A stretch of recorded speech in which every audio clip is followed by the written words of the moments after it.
Hello and welcome to Creative Practice with Greg Zabel. Happy Thanksgiving. Since there aren't a lot of Thanksgiving songs out there, one that comes to mind for me is the main title from the movie Rudy. My dad is from Northern Indiana and grew up a Notre Dame fan, so that means I grew up watching the movie Rudy from 1993, and the music is by Jerry Goldsmith. Partially because Thanksgiving takes place over football season, and partially because I picked up the soundtrack while I was visiting Notre Dame over Thanksgiving break one year, I associate that movie with Thanksgiving.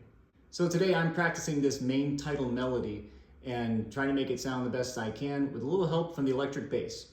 Something I like to do when I'm practicing is make myself practice tracks, usually something very short and simple so that I'm just working a small chunk of a piece, and when I'm playing the upright, it gives me something to tune to. Usually we only play one note at a time on the bass, but when I'm making my practice tracks, I like to play tenths, and I want to make sure you know how to play tenths as well. This piece is in the key of E, and so I'm going to grab an E major tenth.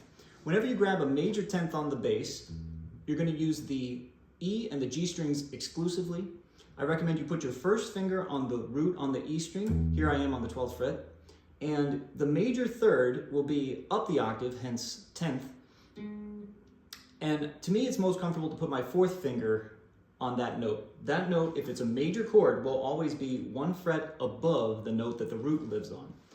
When I articulate this with my right hand, I'm going to bring my thumb and index fingers together in a pinching motion toward the D and the G strings, like this. And when I do that, that's going to guarantee that those two inner strings stay silent. Later on in the piece, we have a C sharp minor chord.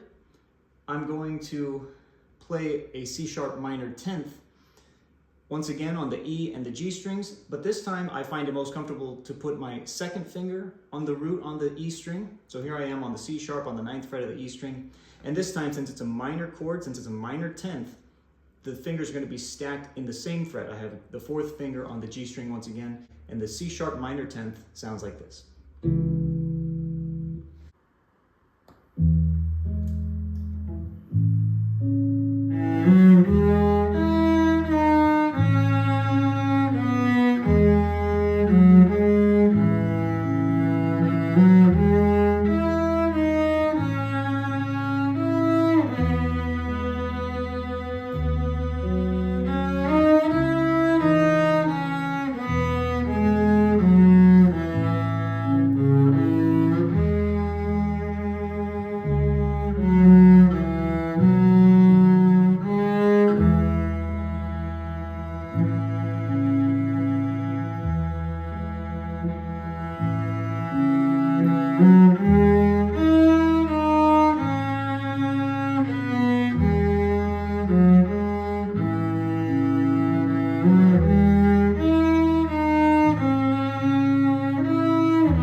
Try recording your own practice tracks using tenths like I recommended, and I think you'll see the benefits right away.